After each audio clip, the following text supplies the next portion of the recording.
Hello everyone, and welcome to Pattern a Day. I'm David Getson as we go on our continuing journey through Christopher Alexander's pattern language, examining various different geometric solutions of rules of thumb to problems of design in architecture in the built environment. Today is pattern number 12, Community of 7,000.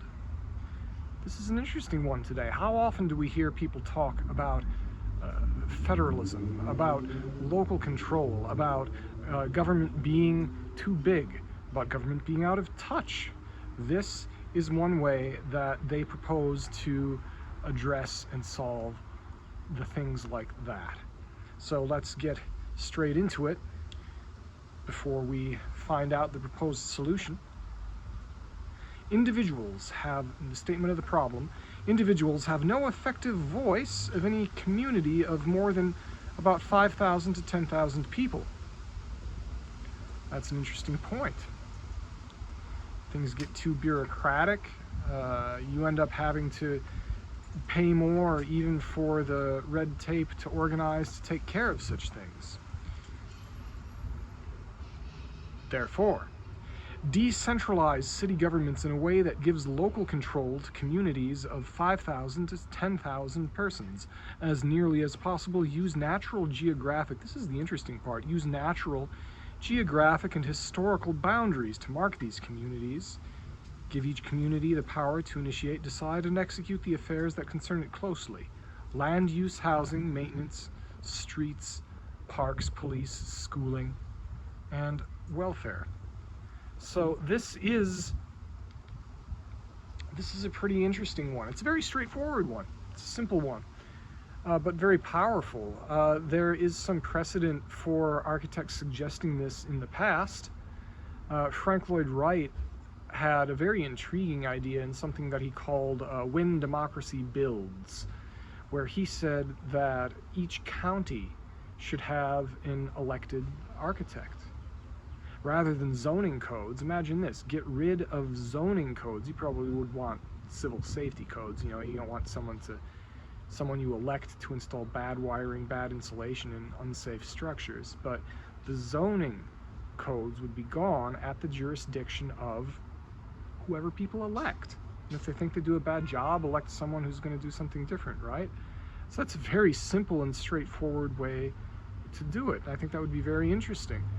But with this, it makes sure that this says that one of the most interesting things is adapt the boundaries of these communities to the natural landscape, to communities as they exist. And that way you're going to have a governmental area that is in tune with the community as it itself is in tune to the environment.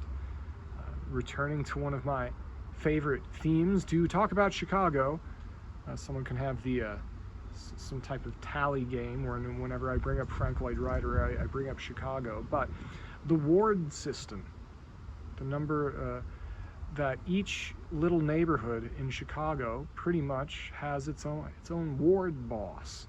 That's kind of the old-fashioned way to say it. The alderman, that's what they're actually called. And they have what's called spot zoning. They're able to have zoning exceptions. So that is an implementation very closely of what is described here, and I think it works pretty well. And people talk about, oh, but there's corruption there. Yeah, of course there's corruption in Chicago, but at least over there, if you don't like it, kick out your alderman. So I remember that there was some type of idea that they wanted to build an enormous parking garage right next to the train stop on Western and Lincoln, where those crossed near where I lived in Chicago. Nobody wanted it. I don't know whose idea it was, but there was a local community group of just people who got together and they went to Alderman Gene Schulter, Gene the Machine. They went to Gene Schulter and said, "We don't like this. What can you do about it? You work for us." What did Gene Schulter do? Poof, magic, presto, the motion was tabled. And they didn't build the ridiculous, enormous parking garage that nobody asked for and nobody needed.